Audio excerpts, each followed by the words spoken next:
Hi friends! Have you ever had to eat humble pie? Me too. In case you're unfamiliar with the phrase, it means to admit that you're wrong, usually resulting in some level of humiliation. We associate it with being humble or down to earth or not acting with too much pride.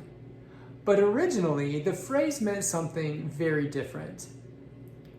Way back, like in the 1300s, in merry old England, not everyone had the means to be merry. Servants and others who didn't have enough money couldn't afford to buy good cuts of meat. And so they made meat pies or pot pies with undesirable animal parts, like the umbilical cord, or the heart, or liver, or intestines, or other internal organs. And most often, those parts came from deer. The name for these undesirable parts was the numbles. Over time, a numble pie became an umble pie. And if you ate it, it meant that you were poor. The similarity of sound between humble, meaning of lowly rank, and umble, a food that was eaten by people of lowly rank, is the reason that we understand the phrase as we do today. But originally, it simply meant that you were poor.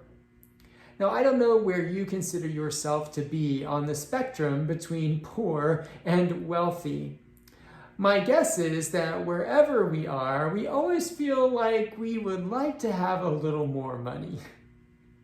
Jesus says in the Gospel of Matthew, chapter 6, "Do not store up for yourselves treasures on earth, where moth and rust consume, and where thieves break in and steal.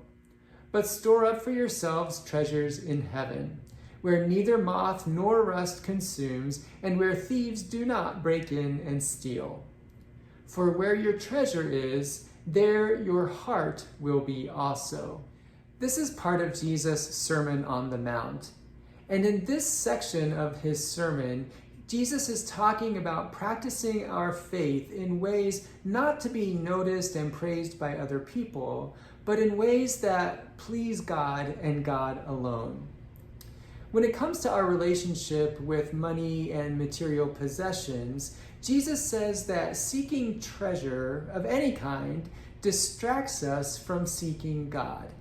And so we have to be careful about what we store up.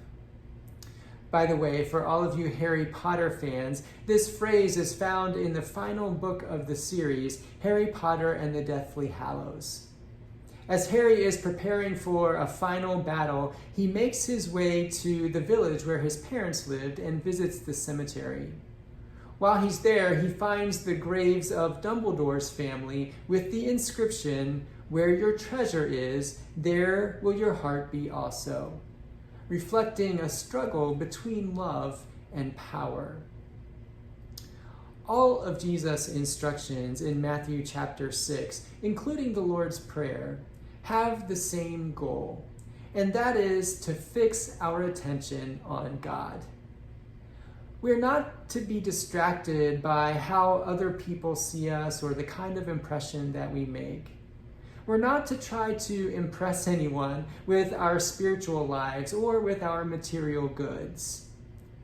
Jesus is calling us to a rare kind of focus on God in all that we say and do. So the next time you catch yourself thinking, "I wish I had a little more money," remember that what is in your heart is more important than what is in your bank account. Thanks for listening. I'll see you again soon.